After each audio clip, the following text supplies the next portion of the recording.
Good morning, calendar week 11, early spring planning. This has been a productive, though boring week at the barracks. Daytime temperatures rose to double figures most days, and then we wake up again to a pretty hard frost and birdsong.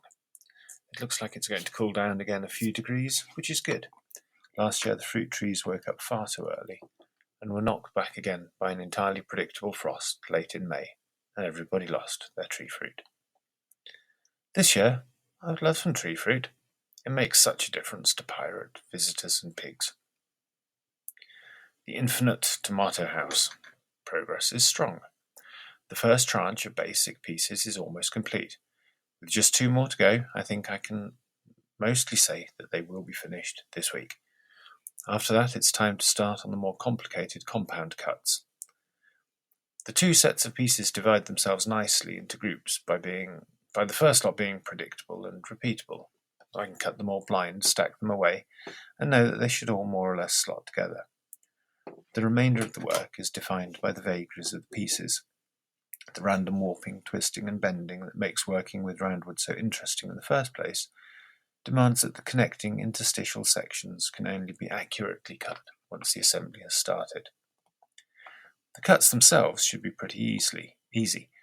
I've planned it out in my head that they're mostly a sort of compound lap joint, and they should mostly be cuttable without too much structural chiselling, just some rounding off of joints probably.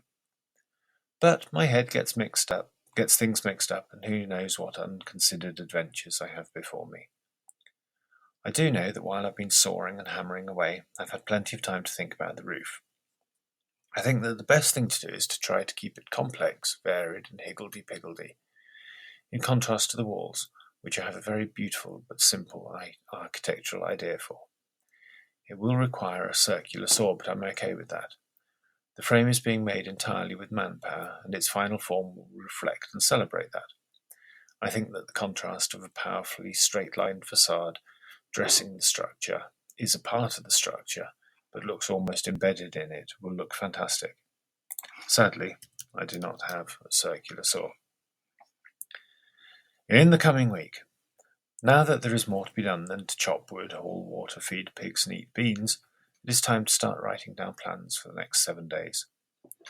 By the time we're deep into spring, efficiency and progress are really only possible with quite granular thinking, but for now it works quite well to write a few headings and to pick from them.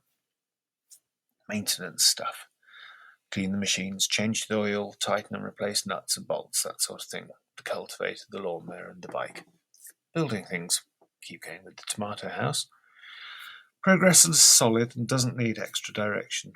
It would be great to end the week with a test fitting in situ. The heat exchangers need to go up as well. Build the frame, prepare the area for it. This is actually quite a fun and interesting project in itself, which I'll try to talk about soon. I want to do some work on fences for pigs, but I'm not compelling myself to do any of that this week either. Sowing, at last. Into pots will go pumpkins, courgettes, celery, celeriac, leeks, aubergines, second sowings of lettuces, maybe some cabbage family stuff, chilies, and okra.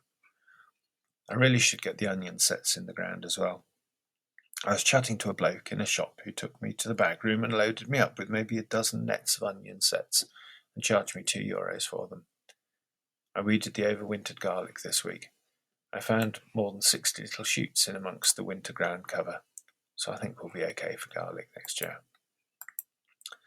And that, I'm afraid, is a very boring non-chapter of the Book of the Barracks. I shall endeavour to do something more exciting in the coming 7 days. It's actually been a pretty peaceful and pleasant week. I did get some rays on me, did plenty of work, kept up the yoga before breakfast, but no explosions and really nothing to take photos of. I'm struggling to find a cover photo. I guess by the time you actually get this, I'll have found something. Maybe I'll put in a random picture of a tomato or a bird.